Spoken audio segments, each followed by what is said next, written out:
World cup 2023 में Australia और south Africa के बीच खेला गया मुकाबला विवादास्पद मुकाबला बन बैठा, क्योंकि अगर हम इस मुकाबले की बात करें तो यहां पर दो ऐसे डिसमिसल दिए गए जो कि विवादों का कारण बन बैठे।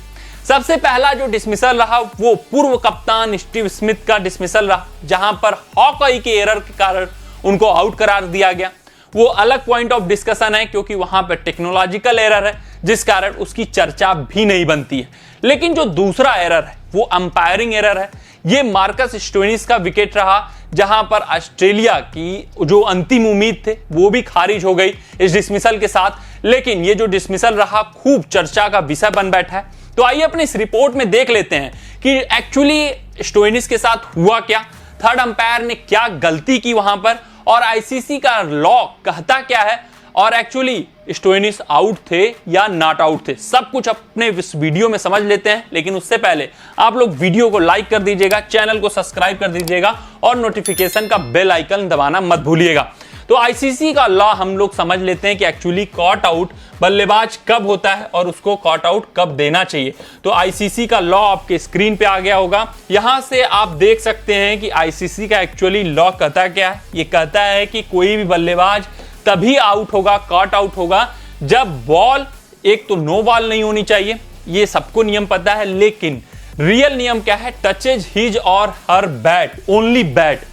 ग्लव्स वाला जो हम लोग अभी तक समझते थे कि ग्लव्स भी टच होना, अगर ग्लव्स से भी बॉल टच होकर चली गई तो आउट होगा, नहीं, बैट का पोर्शन टच होना चाहिए। ग्लव्स तभी मान्य होता है जब ग्लव्स बैट से टच हो। तो वो क्या होता है, जब बैट से टच होता है तो वो मान्य होता है कि वो पोर्शन जो बल्ले का है वो ग्लव्स ने घेरा हुआ है, जिस कारण उस ग्लव्स को भी बैट का पोर्शन मानकर चलते हैं। लेकिन तभी तक मानेंगे अगर ग्लव्स बैट से टच है तब।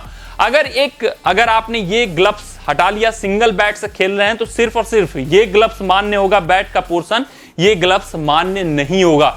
ये आईसीसी का रूल करता है और एक्चुअली मार्कस स्टोइनिस इसी रूल का शिकार बन बैठे। यहां पर मार्कस स्टोइनिस का जो दो फ्रेम है आपके सामने है। फर्स्ट फ्रेम में आपको क्लियर विजिबल दिख रहा होगा कि इस ग्लव्स का जो बैक हैंड है उनका, इसका कोई भी पोर्शन बल्ले से टच नहीं है, जिस कारण ये इस ग्लव्स पे अगर बॉल लगेगी तो ये बल्ले के कांटेक्ट में नहीं मान्य होगा। और कुछ स्टोइनिस के साथ ऐसा ही हुआ, ग्लव्स पे बॉल लगी लेकिन तब जो ग्लव्स था वो बैट के कांटेक्ट में नहीं था। और ऐसा कुछ हुआ, ग्लव्स पे बॉल लगी, विकेट कीपर के हाथों में चली गई, क्लीन कैच लिया क्विंटन डी कॉक ने, लेकिन अंपायरिंग एरर हो गया। यहां पे आईसीसी के रूल के हिसाब से ये नॉट आउट थे, लेकिन अंपायर ने इनको आउट करार दिया।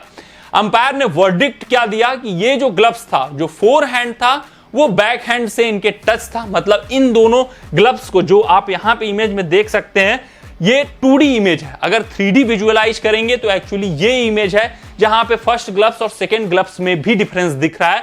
लेकिन इस एंगल से देखने पर थर्ड अंपायर को लगा कि फर्स्ट ग्लव्स और सेकंड ग्लव्स में कांटेक्ट है, जिस कारण इस ग्लव्स को भी बैट का पोर्शन मान लिया गया और इनको नॉट आउट करार दिया गया। हालांकि एक्चुअली जो इमेज है, कई एंगल से आप देखेंगे तो फर्स्ट ग्लव्स और सेकंड ग्लव्स में भी बहुत बड़ा डिफरेंस था। और ये जो इनका बैक हैंड था वो बिल्कुल भी न ग्लव्स सेकंड ग्लव्स से कांटेक्ट में था, ना ही बल्ले से कांटेक्ट में था, जिस कारण आईसीसी के रूल के अकॉर्डिंग ये अनफॉर्चुनेट डिसमिसल रहा और एक अंपायरिंग एरर साबित हुआ। और ये जो अंपायरिंग एरर हुआ वो थर्ड अंपायर के द्वारा हुआ, जो कि थर्ड अंपायर हमेशा क्रिकेट में इसलिए रखा जाता है कि जो भी डिसमिसल ऑन फील्ड गलत डिसमिसल हो उसको आप रिवर्स करवा सकते हैं, उसको सही डिसमिसल करार करवा सकते हैं। लेकिन यहां पर थर्ड अंपायर ही गलत डिसमिसल दे बैठा और ऑस्ट्रेलिया के गरीबी में आटा गीला कर दिया गया। जो अंतिम होप थे मार्कस स्टोइनिस इस मैच के, उनको भी गलत तरीके से आउट करके पवेलियन भेजा गया, जिस कारण ऑस्ट्रेलिया पूरी तरीके से इस मैच में बैकफुट पर आ चुकी है। और ये जो डिसमिसल रहा ये वर्ल्ड कप के स्टैंडर्ड को घटाता हुआ नजर आ रहा है, अंपायरिंग स्टैंडर्ड को घटाता हुआ नजर आ रहा है। और अंपायरों को वर्ल्ड कप में कोई भी डिसीजन देने से पहले 3-4 रिप्लेज, और इतना कंट्रोवर्शियल डिसीजन देने से पहले तो जरूर 3-4 रिप्ले देखना बनता ही है। तो आप भी कमेंट करके जरूर बताएं कि आपके हिसाब से अंपायरिंग किस लेवल की रही आज के मैच में। पहले स्टीव स्मिथ अंपायरिंग का शिकार बने, टेक्नोलॉजिकल एरर रहा तो वहां पे अंपायर को ज्यादा दोष नहीं ठहरा सकते, लेकिन मार्कस स्टोइनिस अंपायरिंग एरर का शिकार बने, ह्यूमन एरर का शिकार बने और ऑस्ट्रेलिया को इसका खामियाजा भी भुगतना पड़ा। और इतने बड़े वर्ल्ड कप के स्टेज पे आप अंपायरों से ऐसा अनुमान नहीं लगाकर चलते हैं, ऐसा उम्मीद नहीं बांध कर चलते हैं, और खासकर थर्ड अंपायर से। तो आज के अपने इस रिपोर्ट में बस इतना ही। आप सभी अपना ध्यान दें, सुरक्षित रहें, स्वस्थ रहें, मस्त रहें। जय हिंद, जय भारत।